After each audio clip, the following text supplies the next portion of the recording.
Hi everybody, hope all is well. In business, people are not always friendly and polite. They sometimes get angry and say negative things. In this lesson, I'm going to show you lots of different ways to deal with impolite people.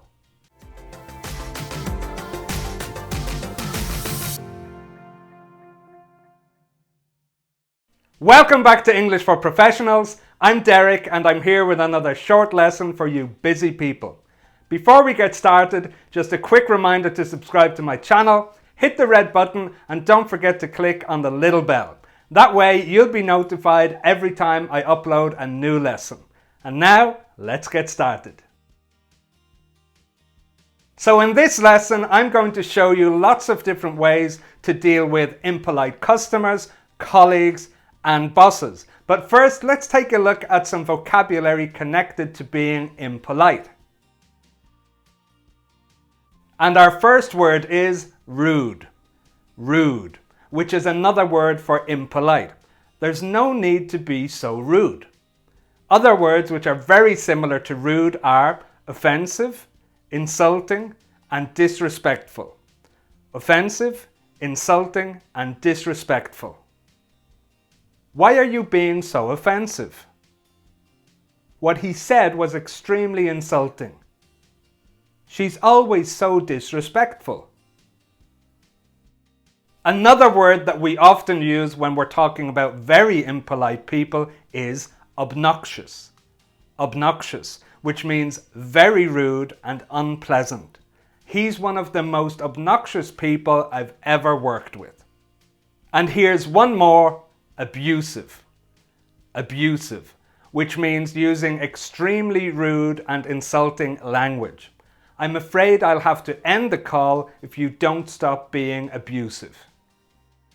Before we continue with the lesson, I just want to say, please be very careful about using the language and phrases presented in this lesson. Think about your relationship with the person who is being impolite to you. Try to understand why they are being impolite and always do your best to remain calm and professional. And now let's take a look at some different phrases you can use when dealing with an impolite customer on the phone. If a customer says something negative about you, you can say, "I can understand that you're angry, but there's no need to get personal. I'm just trying to help."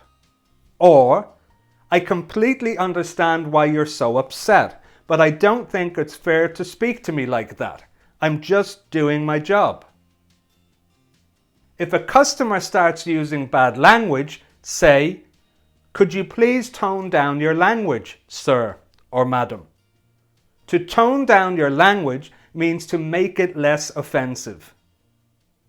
If the customer doesn't tone down their language, say, "I do want to help you, but I'm afraid I can't tolerate the kind of language you're using." Or, "I'm very sorry," and then use the customer's name, "but if you continue to use this language, I'll be forced to end the call." Or, "I'm afraid I'll have to end the call if you don't stop being abusive," or "if you don't stop using such abusive language." Great, and now let's take a look at some different things you can say when dealing with an impolite colleague. If you know the person well, sometimes humor can help. "It looks like someone got out of bed on the wrong side this morning." If you say that someone got out of bed on the wrong side, it means that they started the day in a bad mood. Other ways to deal with an impolite colleague are, "There's no need to be so rude." Or, "I think you should keep those kinds of comments to yourself." To keep something to yourself means not to share it or say it out loud. "I think you need to tone it down a little bit." "I'm sorry, but that's totally inappropriate."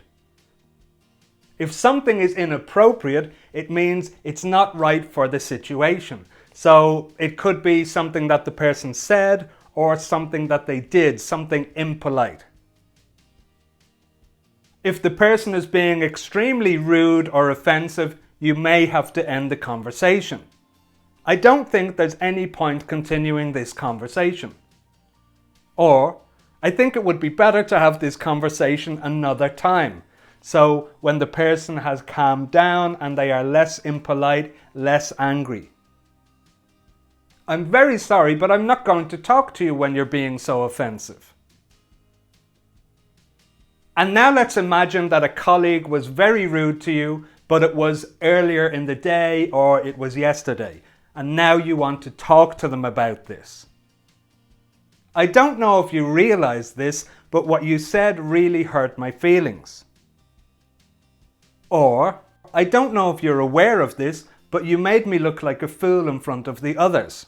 To make someone look like a fool means to make them look stupid. I'd really appreciate it if you could be more tactful in future. To be tactful means to be careful not to offend or upset people. And now let's take a look at some different things you can say to an impolite boss. Now, be extremely careful here. I believe you should always stand up for yourself if you feel you're being unfairly treated, but be very careful about how and when you do it. With all due respect, and then use the name of your supervisor or boss, I don't think that's very appropriate. Or, you're my boss and I have a lot of respect for you, but I don't think it's fair to speak to me like that.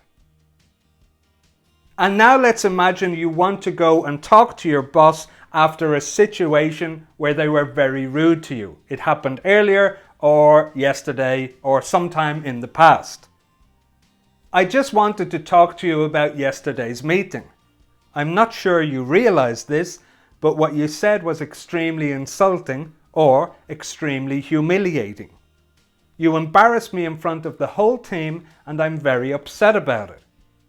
If something is humiliating to you, it makes you feel ashamed or stupid. And here's one more example.